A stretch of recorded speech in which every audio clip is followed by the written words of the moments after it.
सत्यमेव जयते, जागते रहो, संविधान पढ़ते रहो, पढ़ाते रहो। साथियों, आज आपको बताना चाहते हैं कि शुक्रवार को सीजेआई चंद्रचूड़ ने एक सुप्रीम कोर्ट में सुनवाई किया है जो सामाजिक रूप से अच्छा भी हो सकता है और नुकसान भी हो सकता है। ये मामला है कि अगर आप शादीशुदा हैं, अगर अपनी पत्नी से, अगर आपकी पत्नी सेक्स करने से, रिलेशन बनाने से मना करती है लेकिन आप जबरदस्ती उसके साथ रिलेशन बनाते हैं तो वो रेप की श्रेणी में आएगा कि नहीं आएगा।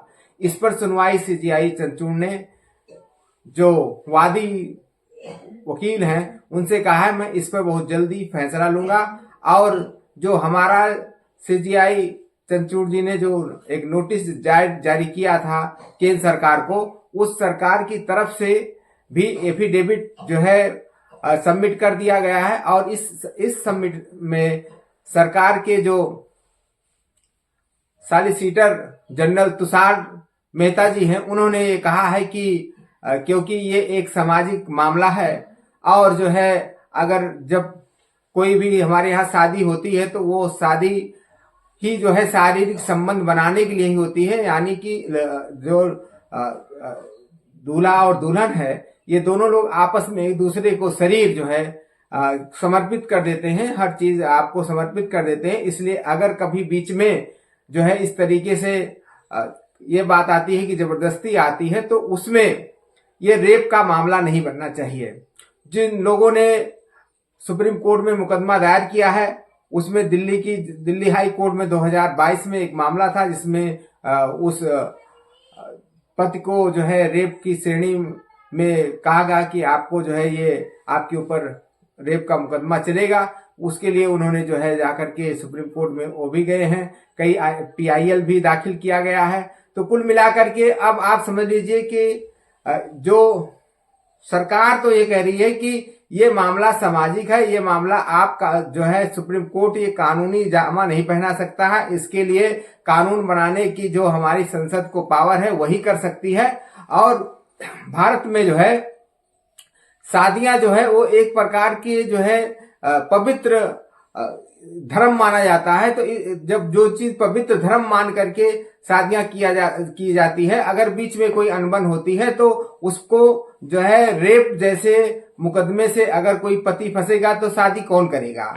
और इसका कहां से कौन सा प्रूफ होगा कि उसने जबरदस्ती किया है कि नहीं किया है, गवाही कहां से होगी। और इस तरीके से जो सुप्रीम कोर्ट में जो है मेहता जी हैं, इन्होंने कहा है कि अपने एफिडेविट में बताया कि इसके लिए हमारे पास कानून है, ऑलरेडी कानून है, जैसे घरेलू हिंसा का कानून है, जिसमें अगर कोई जो है पति जो है या घर वाले किसी बहू को परेशान करते हैं, पत्नी को परेशान करते हैं तो उसके लिए घरेलू हिंसा का मुकदमा चलता है, दहेज उत्पीड़न का मुकदमा चलता है। और जो है क्रूरता अधिनियम भी हमारे यहाँ है, अगर कोई क्रूरता जबरदस्ती करता है, इस तरीके से एक जो है महिला को सुरक्षा देने के लिए हमारे पास पर्याप्त कानून है।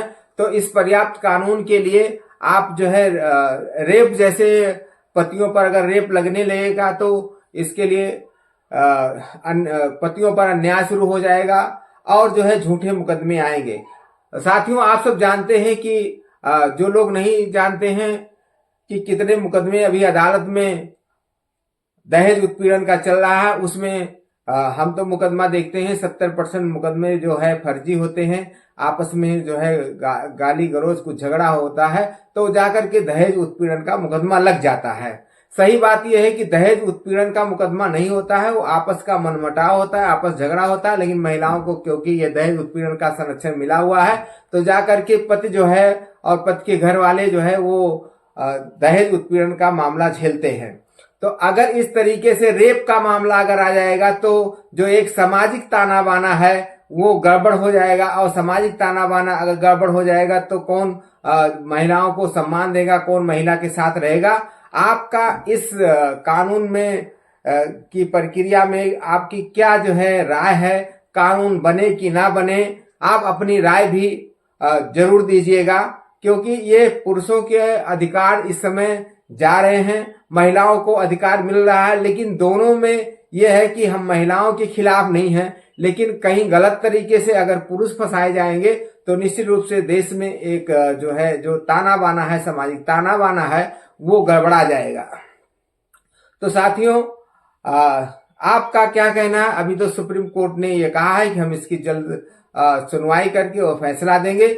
आप सबका भी राय आनी चाहिए कि जो शादीशुदा लोग हैं, अगर पत्नियों के साथ वो जबरन जो है संबंध बनाते हैं, शारीरिक क्रिया करते हैं, तो उनके लिए रेप का केस हो कि ना हो, आपकी क्या राय है? इस पर अपनी राय जरूर व्यक्त करिएगा। ये हम आपसे आशा और विश्वास करते हैं। आगे जो भी कानून संबंधित जो वीडियो होगा वो आपको हम जरूर देते रहेंगे। आपके कमेंट्स कम आ रहे हैं साथियों, हम चाहते हैं आपके कमेंट्स आए, हमें आपके कमेंट से हमको जानकारी मिलती है कि आपको कौन कौन सी चीज की जरूरत होती है। हमारा अगर चैनल आपने सब्सक्राइब नहीं किया है तो इस चैनल को सब्सक्राइब करिए, लाइक करिए और अपना कमेंट जरूर दीजिए। इतना कहना चाहता हूं आपसे। बहुत बहुत धन्यवाद, आप हमारी वीडियो को शेयर और लाइक कर रहे हैं, इसके लिए हम आपको खास तौर से बार बार बधाई देते हैं। Thank you.